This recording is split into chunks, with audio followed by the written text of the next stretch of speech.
don't mind the hair. I'll fix that later. Hey, I'm busy. We are going to do Stitch Fiddle crash course. Sure, we'll call it that. Whatever the title says, that's what we're doing. So, let's go. And here's our starting point. Obviously, my main page is a little different because I've been using it a while. Once you start making them, it'll look like this. But either way, new graph. And this is what mine looks like. This is what yours might look like, just slightly different. Now, from here, we will be clicking on crochet because that is our main craft. Now, from here, there are several options. You have C to C, which is corner to corner, crochet colorwork, which is what we were using, filet crochet, freeform, Tunisian, all of those things. We will just be working on crochet colorwork. Next up, the yarn. This is a very new feature in like the past couple of years where you can choose the brand of yarn that you'll be using and they will have the colors for you. Yes. I still just choose no preference because you're not going to tell me what yarn I use. Next up is how you want to start your graph off. If you want to, draw it by hand, you use the first option, empty, or from a picture, which is what I usually do because I create my own theme. And you won't see it, but I will be grabbing a picture that I already have on my computer from this. Now, once you pull up your photo into the program, it will come to this. This is a preview of the graph where you will see choose another picture if you want to reset your picture that you have, crop it, rotate it, change the size of it from a square, exact size. You can change whatever pixels you want for the picture. Now changing it will alter it quite a bit from going to 150, which is what the default is, to whatever you choose for it. So you do have to play around with this to get it to where you want it. You know what I mean?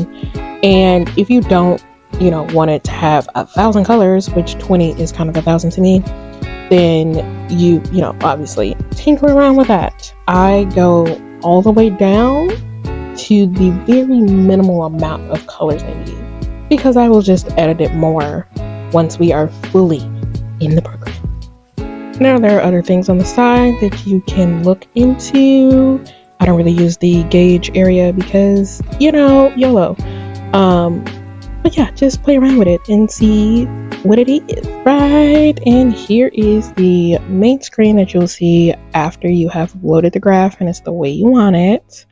Starting on the left, file. This is where you can make a new one, open a previous one, delete the graph you have, share it if you are in the sharing mood, do the progress tracker, download, print, written instructions, supplies, details, chart and settings, create a copy, and backups.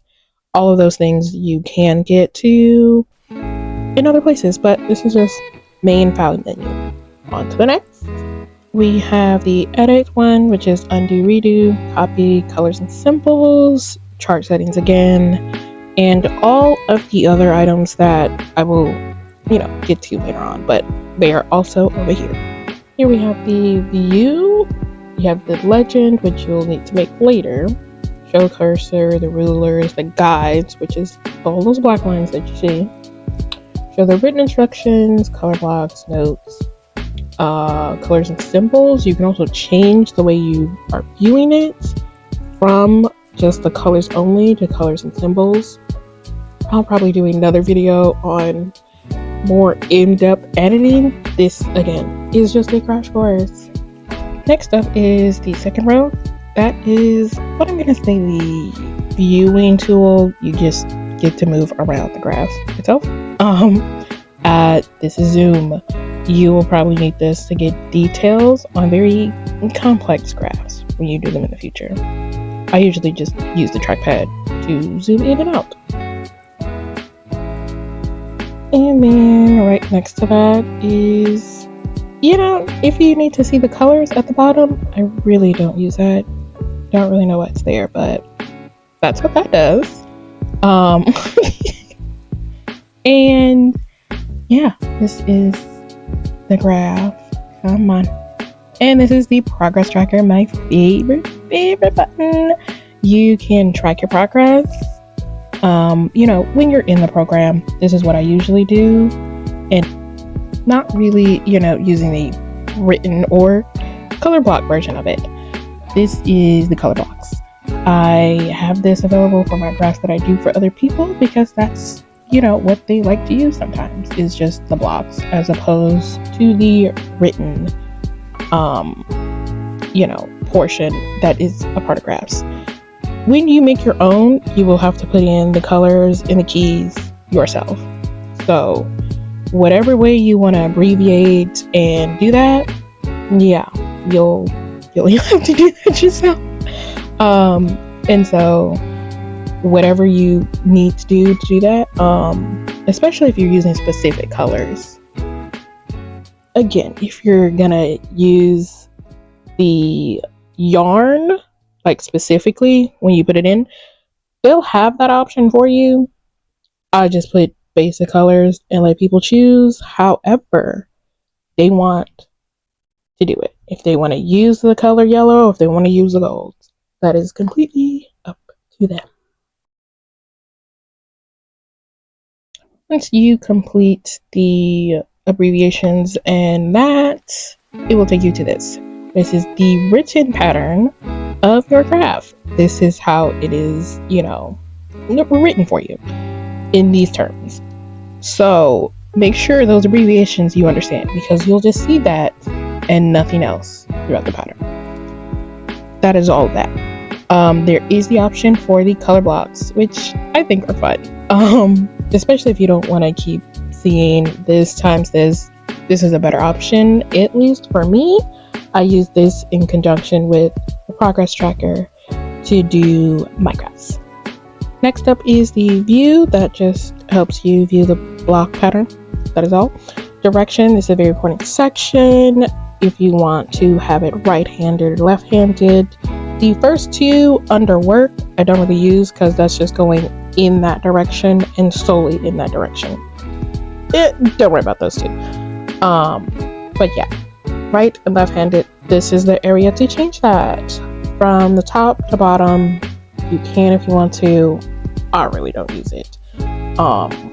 Just because I can just flip it. I work all of my stuff in panels, but if you need to use that at any point, there you go. And this is what will help you change it from a regular one, you know, just working in rows, single crochet, half, double, I wouldn't recommend double, to doing a C to C. And it also tells you in the written pattern when you will need to start decreasing for the corners. It is very, very, very, very helpful. I have done C to C, not my favorite, but this is a great option for you. Next up will be settings. I don't touch anything over here. I leave it as is. But, you know, play around with it if you need to. Stitches, this just shows you, you know, the abbreviations that we already went through. More section, yeah, just basics. Showing you what's at the bottom if you want to import settings from a different craft that you've done or reset it to the defaults. Next is the download. This is where you can download your graph in pieces or in a complete graph, like one page. You will need to like play around with this and see what kind of settings that you want. If you want a full chart, if you want it in small pieces.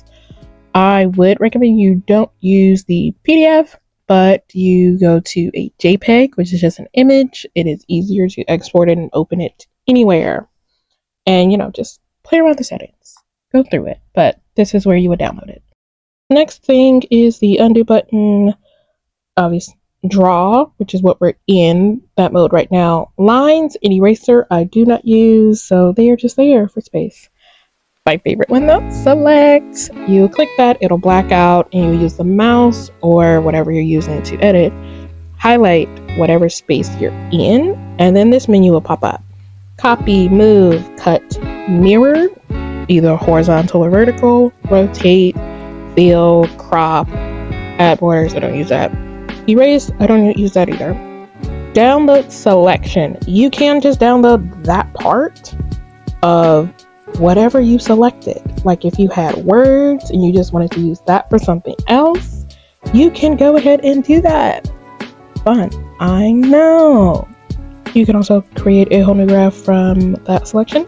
Anyway, moving on, if you right click or hold down any empty space, this is the menu that will pop up. You can edit that color if that's the color that you have selected. You can clear it out, or you can paste whatever you copied from the selection into that empty area, work on that, then put it back.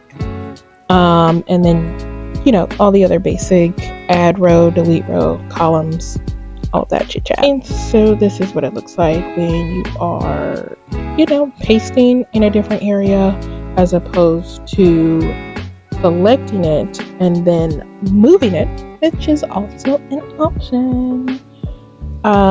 You know, you will see all of the things that you can do. It's wonderful. I love it. I probably use the selection the most out of any of these tools. Next up, you can select again. Also, if you are on the computer, you know, laptop, desktop, whatever, you can just use shift and also do that. Just so you know, these options at the top, rotate, mirror. I definitely use mirror a lot, like a lot. Rotate only if it's absolutely necessary. Now for changing colors, you can, you know, use the color bar on the left hand side, or you can right click on a different color and it will tell you, you know, work with that color, edit it, clear it, fill it. Now I will say this, some of these options, if I didn't say this already, you do have to pay for it. So the free version of this is very limited. I'm probably going to go back and add this to the beginning, but here was a reminder. A lot of these features are on the paid version only. So just be mindful of that. There is a lot of other, you know, the same options in here to add a column to the left, a column to the right. Make sure you know where you're putting it. Obviously, undo best friend. It's your best friend. You know, add multiple. If you need to add a lot more, like a whole chunk of rows, you'll use that. And it'll say how many rows to the left or right, which color you want to use. So, and this is, you know, just adding the rows. It gives you the same options, add one above, below, multiple, or delete. Now that we've gone over pretty much all of the basics, let's get to editing a little bit. I zoom in as close as I need to be, and then start editing the objects. Obviously, you will have a lot of these extra filler colors on the outside of each object. Obviously, you know how it's supposed to look. It's a circle, point, paint, spot. Wow. So yeah, that's the thing about graphing. You usually know what you're graphing and what it's supposed to look like. If it's a letter, if it's a character, you know, you just edit it until it looks right. You take out all of the extra colors that are unnecessary, and that will leave you with a clean, polished looking graph. So let me show you the selection tool in Word. I just did this. I'm going to copy it and I'm going to paste it over the other circles that are there, and then just change the color, because that is, you know, the fastest way. Work smarter, not harder. Now I can just take the color and fill it in. Now, you know, there might be a little bit more to clean up, but it's the same thing. Copy, paste, change the color. You see how, like, quickly that works? Yeah, love that for me. Now I'm going to just go around this whole object and clean it up a bit. So I'll see y'all at the end. Enjoy the time lapse. And let me know if you have any questions about anything. I might do another video more in depth and like a more complex graph. Granted, I do not do portraits. If y'all want portraits, y'all can go to you know, this creator. She has a whole ebook. Go get it from her. I don't do portraits. That's not my jam. Too many colors. I don't do that. Do simple, fun things, words, icons, cartoons. That's what I do. I have fun with that. But Yeah. Anyway, back to the time lapse.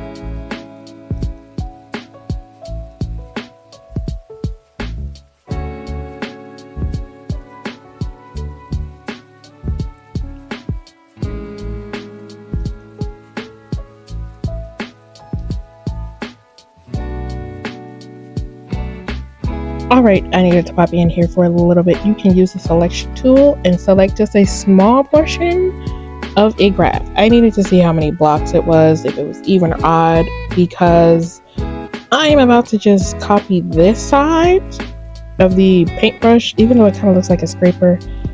Look, this is just a tutorial. It ain't even that deep.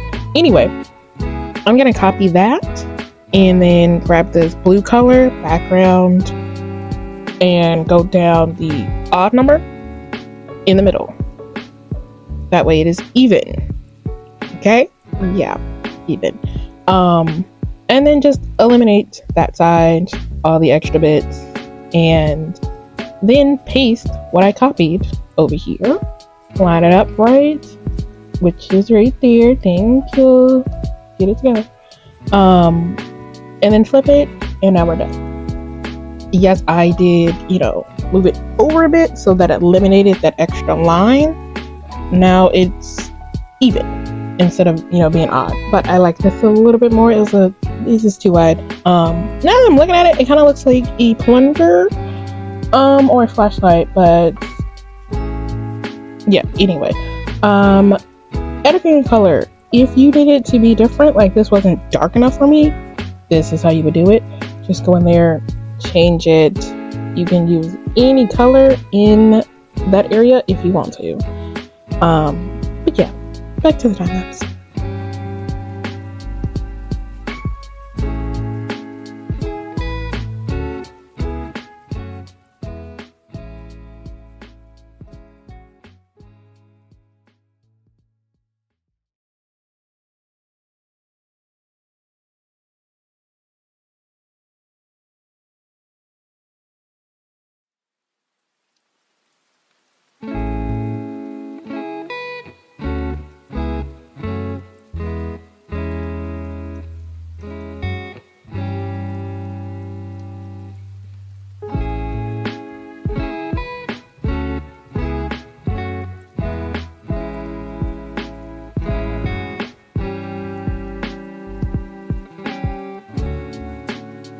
Okay, and so we're gonna go to the colors since we eliminated a lot, and once it's at 0, we can just click that X and take it completely out because we don't need that, and that'll just be a waste of space.